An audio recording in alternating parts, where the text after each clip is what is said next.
Hi friends, இன்னைக்கு நம்ம இந்த வீடியோல டாஃபின் C1300 இந்த கேனிஸ்டர் ஃபில்டரோட டெமோ வீடியோ தான் பார்க்க போறோம்.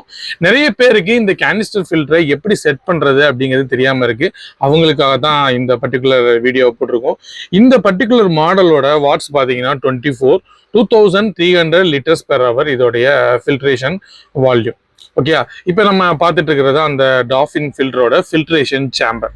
இந்த டாஃபின் ஃபில்டர்ல என்ன கொடுத்துருக்காங்க அப்படின்னா டீட்டெயிலாக கொடுத்துருக்காங்க. எப்படி இன்ஸ்டால் பண்ணணும், என்னென்ன ஸ்பேர் பார்ட்ஸ் இருக்கு, அதில் அதோட கவுண்ட் என்ன அப்படின்னு சொல்லி டீட்டெயிலாக வந்து ஒரு லீஃப்லெட் கொடுத்துருக்காங்க. அதுதான் இப்போ நீங்கள் பார்த்துட்டு இருக்கீங்க. இந்த லீஃப்லெட்டை பார்த்துட்டாலே நம்ம ஈஸியாக அந்த ஃபில்டரை அசம்பிள் பண்ணிடலாம். இருந்தாலும் உங்களுடைய ஈஸி கன்வீனியன்ஸ்க்காக நான் என்ன பண்ணுறேன்னா இது எல்லாத்தையும் ஒரு தடவை உங்களுக்கு செட் பண்ணி காட்டுறேன், பார்த்துக்கோங்க. உங்களுக்கு ஏதாவது டவுட் வந்ததுன்னா இந்த இன்ஸ்ட்ரக்ஷனை கூட நம்ம என்ன பண்ணிக்கலாம், ஃபாலோ பண்ணிக்கலாம். இதுக்கப்புறம் இந்த டாஃபினோட ஃபில்டர்ல பாத்தீங்கன்னா ஒரு அக்சசரிஸோட பாக்ஸ் ஒன்று இருக்கும். அந்த பாக்ஸ்ல என்னென்ன கண்டென்ட் இருக்கு அப்படிங்கறத நம்ம அப்புறமா பார்க்கலாம்.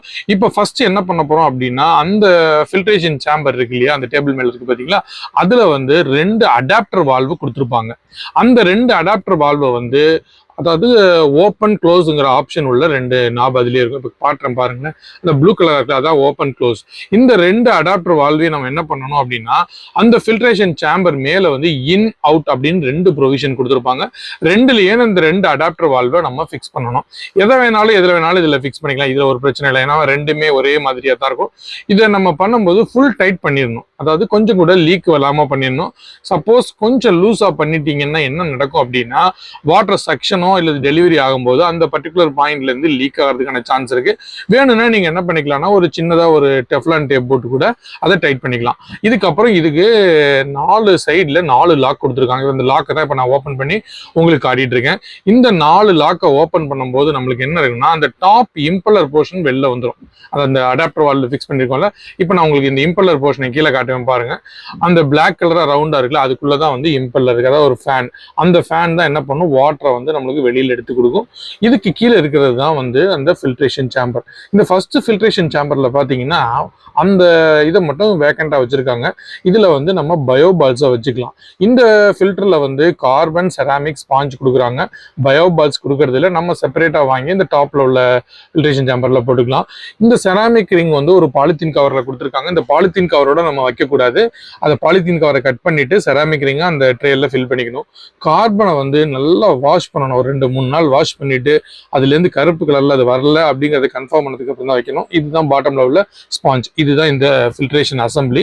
இதுல ஃபர்ஸ்ட் நம்ம கீழே வந்து ஸ்பாஞ்சை வச்சிடணும். அதுக்கு மேல கார்பன், அதுக்கு மேல செராமிக், அதுக்கு மேல பயோபால்ஸை வச்சு இந்த ஃபில்ட்ரேஷன் கம்பார்ட்மெண்ட்டை நம்ம க்ளோஸ் பண்ணிடணும்.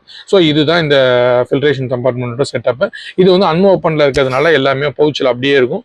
நம்ம யூஸ் பண்ணும்போது என்ன பண்ணிக்கணும் அப்படின்னா அதெல்லாம் எடுத்துட்டு வச்சுக்கணும். ஒரு ஈஸியாக தூக்குறதுக்காக ஒரு ஹேண்டில் கொடுத்துருக்காங்க. இந்த ட்ரே எல்லாம் கரெக்டாக அதோட பொசிஷன்ல வைக்கணும். மாற்றி நம்ம என்ன பண்ணக்கூடாது, வச்சிடக்கூடாது. அது எங்கெங்க ப்ரொவிஷன் இருந்து பார்த்துட்டு ஷேக் இல்லாமல் வச்சுட்டு மேலே அந்த டாப் கவரை வச்சு க்ளோஸ் பண்ணிட்டு மேலே இருக்கக்கூடிய லிட்டை வச்சு க்ளோஸ் பண்ணிடணும். இது க்ளோஸ் பண்ணும்போது முக்கியமாக இன்னொரு விஷயம் நம்ம என்ன கவனிக்கணும் அப்படின்னா அந்த லாக் கொடுத்துருக்காங்கல்ல, ஃபர்ஸ்ட் நல்லா பிளேஸ் பண்ணிட்டு ஆப்போசிட் சைடில் இருக்கக்கூடிய 2 லாக் க்ளோஸ் பண்ணிக்கோங்க. நல்லா மேலேருந்து ப்ரெஸ் பண்ணிட்டு க்ளோஸ் பண்ணணும். கொஞ்சம் லூஸ் விட்டு க்ளோஸ் பண்ணிட்டீங்கன்னா என்ன ஆகும்னா அந்த ஓரிங் வழியா வந்து வாட்டர் லீக் ஆகிறதுக்கான சந்தர்ப்பம் இருக்கு. ஸோ என்ன பண்ணணும், இதை டைட்டாக க்ளோஸ் பண்ணிக்கணும். இதுதான் இப்போ அசம்பிளி. இந்த ஃபில்ட்ரேஷன் அசம்பிளில கீழே வந்து ரப்பர் குஷன் கொடுத்துருக்காங்க. ப்ளஸ் அடிஷ்னலாக வேக்யூம் சக்கர்ஸ் கூட ப்ரொவைட் பண்ணியிருக்காங்க, அது அங்கங்கே நகராமல் இருக்கிறதுக்காக. ஸோ இப்போ நம்ம பார்த்துருக்கிறது எல்லாமே ஃபில்ட்ரேஷன் சேம்பர். இப்போ நம்ம அடுத்து பார்க்கக்கூடியது இதில் இருக்கக்கூடிய இன்லெட் ஹோஸு, அவுட்லெட் ஹோஸு, அந்த கனெக்ஷன் உள்ளது எல்லாமே இப்போ பார்க்க போகிறோம். அதுதான் இந்த அசம்பிளியில் இருக்கு. ஸோ இப்போ நான் உங்களுக்கு எல்லாமே எடுத்து வெளியில காமிச்சிட்டு இருக்கேன். இந்த டிரான்ஸ்பரண்ட் ஹோஸ் பார்த்தீங்கன்னா கொஞ்சம் நல்லா திக்காகவே கொடுத்துருக்காங்க. நார்மலாக மெலிசா கொடுத்துருந்தாங்கன்னா பெண்ட் ஆகிறதுக்கான சான்சஸ் இருக்கும். இப்போ இந்த நம்ம பார்த்துட்டு இருக்கோம், இதுதான் வந்து அவுட்லெட், அதாவது ஸ்ப்ரே பார்க்காக உள்ள ப்ரொவிஷன். இதில் அந்த ப்ளூ கலர்ல கொடுத்துருக்கிறது வந்து ஹோஸை வந்து அந்த பைப்போட கரெக்டாக ஃபிக்ஸ் பண்ணுறதுக்காக உள்ள ஒரு நட்டு. இப்போ நம்ம என்ன பண்ணுறோம் அப்படின்னா அந்த டிரான்ஸ்பரண்ட் பைப்பை அதில் சொருகிட்டு நல்லா ஃபுல்லாக உள்ளே ஏற்றிடணும். ஏற்றிட்டு அந்த ப்ளூ கலர் நெட்டை வச்சு என்ன பண்ணிடணும், நல்லா டைட் பண்ணணும். அப்போ தான் லீக் வராமல் நம்மளால கண்ட்ரோல் பண்ண முடியும். இது பண்ணினதுக்கு அப்புறம் அந்த செக்ஷன் இருக்கு பார்த்தீங்களா, இப்போ நம்ம பார்த்துட்டு இருக்கிறது ஆக்சுவலாக செக்ஷன் டைப்பு. இந்த செக்ஷனில் வந்து எக்ஸ்டென்சிபிளாக வந்து 2 பைப் கொடுத்துருப்பாங்க. இப்போ நான் உங்களுக்கு இழுத்து காட்டுவேன் பாருங்க, தெரியும். அதாவது கீழே வந்து ஃபிஷ் எதுவும் மாட்டிக்காமல் இருக்கிறதுக்காக ஒரு பெர்ஃபரேஷன் கொடுத்துருப்பாங்க. அதான் இதுதான் அந்த எக்ஸ்டெண்டபிள் பைப். இதில் தான் வந்து என்ன பண்ணுது, வாட்டர் வந்து செக்ஷன் ஆகுது. ஃபிஷ் எதுவும் மாட்டிக்க கூடாது, வேற ஏதாவது பார்ட்டிகல்ஸ் சொல்லக்கூடாது, பெர்ஃபரேஷனோட வந்து ஒரு செக்ஷன் கப்பு கொடுத்துருக்காங்க. ஸோ இதுதான் அந்த செக்ஷன் யூனிட். ஒரு ஹோஸை அந்த டேங்க்ல மாட்டுறதுக்கான ஒரு பெண்ட். இப்போ பாருங்க, அந்த ஃபுல் அசம்பிளி உங்களுக்கு கிளியராகவே தெரியும். ஸோ இதுதான் வந்து செக்ஷன் பார்ட் நம்ம இப்போ செட் பண்ணியிருக்கிறது. அடுத்து நம்ம என்ன பண்ணணும், டெலிவரி ஸ்ப்ரே பார் பண்ணணும். இந்த டெலிவரி ஸ்ப்ரே பார் வந்து மொத்தம் 4 சின்ன பார் கொடுத்துருக்காங்க. ஒரு 6லேருந்து 8 இன்ச் உள்ள பைப்பு. அது வந்து நம்ம என்ன பண்ணிக்கலாம், அட்டாச் பண்ணிக்கலாம். அட்டாச் பண்ணும்போது லென்த் வந்து இன்க்ரீஸ் ஆகும். ஒரு சைடு வந்து பெர்ஃபரேஷன் கொடுத்துருப்பாங்க, அது ஸ்ப்ரே ஆகிற மாதிரி. நம்மளுக்கு எந்த அளவுக்கு லென்த் வேணுமோ அத்தனை பார்ட்ஸ் வந்து கனெக்ட் பண்ணிக்கலாம். உங்களுக்கு நான் ஃபுல் லென்த்து இப்போ கனெக்ட் பண்ணி காட்டுறேன் பாருங்க. இவ்வளோதான் ஃபுல் லென்த் பாருங்க, கிட்டத்தட்ட ஒரு 2.5லேருந்து 3 அடி வரைக்கும் வரும். இதை வந்து நம்ம என்ன பண்ணணும் அப்படின்னா, அந்த டெலிவரி பைப் ஒன்று இருக்கு பார்த்தீங்களா, இப்போ நான் எடுக்கிறேன் பாருங்க, அந்த பைப்பில் என்ன பண்ணணும், அதில் ஃபிக்ஸ் பண்ணிக்கணும். ஃபிக்ஸ் பண்ணிட்டோம்னா அந்த ப்ளூ கலர் நட் இருக்குல்ல, அதில் ஹோஸை கனெக்ட் பண்ணிட்டு அந்த நட்டை வச்சு டைட் பண்ணிட்டோம்னா அங்கே வந்து எந்த விதமான லீக்கும் வராது. ஸோ இப்போ நம்ம என்ன பண்ண போறோம்னா, அந்த அவுட்லெட் ஸ்ப்ரே பார் இருக்குல்ல, அந்த அவுட்லெட் ஸ்ப்ரே பாரில் இந்த ஹோஸை கனெக்ட் பண்ணிட்டு அந்த ப்ளூ கலர் நட்டை வச்சு டைட் பண்ணிடணும். ஸோ இப்போ என்ன ஆகிடும் அப்படின்னா, இதை வந்து நம்ம ஃபில்ட்ரேஷன் அசம்பிளியில் ஈஸியாக ஃபிக்ஸ் பண்ணிடலாம். ஸோ இதெல்லாம் உங்களுக்கு பார்க்கறதுக்கு கொஞ்சம் கஷ்டமாக இருக்கிற மாதிரி தெரியும், ஆனால் ஒன்றுமே கிடையாது, ரொம்ப ரொம்ப ஈஸி. நம்ம எவ்வளோ டைட் பண்ணுறோமோ அந்த அளவுக்கு லீக் வர்றதை நம்மளால அவாய்ட் பண்ண முடியும். ஸோ இப்போ நம்ம என்ன பண்ணிட்டோம் அப்படின்னா, செக்ஷன் டெலிவரி ரெண்டையுமே செட் பண்ணியாச்சு. இப்போ அதுக்கப்புறம் என்ன பண்ணணும் அப்படின்னா, இந்த 2 ஹோஸை கொண்டு போய் அந்த ஃபில்ட்ரேஷன் சேம்பர்ல ஃபிக்ஸ் பண்ணணும். அந்த ஃபில்ட்ரேஷன் சேம்பர்ல இன் அவுட் அப்படின்னு சொல்லிட்டு 2 ப்ரொவிஷன் இருக்கும். அந்த 2 ப்ரொவிஷனையும் கரெக்டா பார்த்து நம்ம ஃபிக்ஸ் பண்ணணும். அவுட்லெட் ஸ்ப்ரே பார் இருக்கிற இடத்துல வந்து அவுட்லெட்டை போடணும், இன்லெட் இருக்கிறதுல வந்து அந்த செக்ஷன் இதை போடணும். மாற்றி சொருகிட்டீங்கன்னா உங்களுக்கு இந்த ரிசல்ட்டுங்கிறது மாறி வந்துடும். ஸோ அதனால இதை நீங்கள் ஃபிக்ஸ் பண்ணும்போது இன்லெட் எது அவுட்லெட் எதுன்னு கரெக்டாக பார்த்துட்டு அந்த ப்ரொவிஷனில் நம்ம என்ன பண்ணிடணும், அந்த ஹோஸை ஃபிக்ஸ் பண்ணணும். எகெயின் இந்த ஹோஸை ஃபிக்ஸ் பண்ணும்போது அதில் ஒரு நட்டு ப்ரொவைட் பண்ணியிருக்காங்க. அந்த நட்டை வச்சு என்ன பண்ணிடணும், அதை ஃபுல்லாக டைட் பண்ணிக்கணும். அதை டைட் பண்ணுறது மூலமாக தான் நம்மளால லீக் வந்து அரெஸ்ட் பண்ண முடியும்.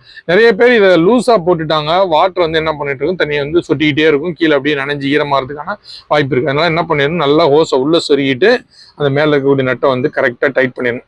அவ்வளோதான் ஃப்ரெண்ட்ஸ், இந்த ஃபில்ட்ரேஷன் அசம்பிளிங்கிறது ஓவர்.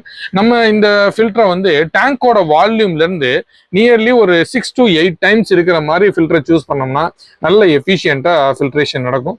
இப்போ நம்ம பார்த்துட்டு இருக்கிறது தான் இந்த ஃபுல் அசம்பிளி. அந்த மேலே இருக்கக்கூடிய டெலிவரி ப்ளஸ் செக்ஷன் ரெண்டுமே உங்களுக்கு ஒரே டயத்தில் வச்சு காமிச்சிட்டு இருக்கேன். இப்போ இது ரெண்டையும் நம்ம டேங்க்ல செட் பண்ணி அது எப்படி ஒர்க் ஆகுது அப்படிங்கிறத தான் இப்போ நம்ம பார்க்க போகிறோம். ஸோ இது வந்து நம்ம ரொம்ப பாட்டம்ல வைக்கக்கூடாது. அதாவது டிஃபரன்ஸ் வந்து ஒரு 4 அடி 5 அடிக்கு மேலே இல்லாத அளவுக்கு பார்த்துக்கணும். ஹைட் அதிகமாக என்ன ஆகும்னா டெலிவரி பவர் வந்து குறைஞ்சிட்டே இருக்கும். ஸோ இந்த மாதிரி என்ன பண்ணிடணும், நம்ம செக்ஷன் பைப் அதில் உள்ள வைக்கிறதுன்னு தெரியுதுங்களா, வச்சுட்டு டெலிவரி பைப்பை போட்டுட்டு அந்த ஃபில்ட்ரேஷன் யூனிட்ல ரவுண்ட் கலர்ல ஒரு நாப் டாப்ல இருக்கும், அதுதான் வந்து செல்ஃப் ப்ரைமிங். இப்போ நான் அப்படி அமுக்கிற மாதிரி ஒரு 2-3 தடவை அமுக்கினீங்கன்னா என்ன ஆகும் அப்படின்னா, தொட்டியில் உள்ள தண்ணி வந்து அந்த ஃபில்ட்ரேஷன் சேம்பர்ல ஃபில் ஆயிடும். அதுக்கப்புறம் நம்ம மோட்டர் ரன் பண்ணோம் அப்படின்னா கீழே இருக்கக்கூடிய வாட்டர் சக் பண்ணிட்டு மேலே போய் டெலிவரி பண்ணிடும். டேங்க்ல இருக்கக்கூடிய டஸ்ட் எல்லாம் அப்படியே மேலே வந்து அந்த பயோபால்ஸ்ல பட்டு, அதுக்கப்புறம் செராமிக் ரிங் கார்பன்ல பட்டு, லாஸ்ட்ல ஸ்பாஞ்சுக்கு போய் ஃபில்ட்ரேஷன் ஆகி அந்த வாட்டர் வந்து கீழே இருந்து மறுபடியும் சர்க்குலேட் ஆகி மேலே வரும். இதுதான் இந்த கேனிஸ்டர் ஃபில்டர் ஒர்க் ஆகிற பிரின்சிபிள். இந்த ஸ்பாஞ்சில் வந்து ரொம்ப டஸ்ட் சேராத அளவுக்கு ஒரு 10லேருந்து 15 நாளைக்கு ஒரு தடவை எடுத்து என்ன பண்ணிடணும், நல்லா கிளீன் பண்ணிட்டோம்னா அந்த டஸ்ட் இல்லாமல் இருக்கும். இப்போ பார்த்தீங்கன்னா அந்த டேங்க்ல வாட்டர் ஃப்ளோ இருக்கிறது கிளியராகவே தெரியும். இதுதான் அந்த ஸ்ப்ரே பார் சிஸ்டம். இது வந்து உங்களுக்கு நான் ஜஸ்ட் 2 பார்ட் தான் ஜாயின் பண்ணி காமிச்சிருக்கேன். உங்களுக்கு இன்னும் 2-3 பார்ட் ஆட் பண்ணணும் அப்படின்னா ஆட் பண்ணிக்கலாம். டேங்கோட லென்த்தை பொறுத்து நம்ம இந்த பார்ட்ஸை ஃபிக்ஸ் பண்ணிக்கலாம். ஸோ இந்த வீடியோவில் நான் சொன்ன இன்ஃபர்மேஷன்லாம் உங்களுக்கு யூஸ்ஃபுல்லாக இருக்கும்னு நினைக்கிறேன். இந்த டாஃபின் ஃபில்டர் வந்து நிறைய மாடல்ஸ் கிடைக்குது. 1000, 8CF 800, C 1300 கிடைக்குது. உங்களுக்கு எந்த மாடல் வேணுமோ வாங்கி ஃபிக்ஸ் பண்ணிங்க. ஏதாவது வேணும்னா வாட்ஸ்அப் பண்ணுங்க.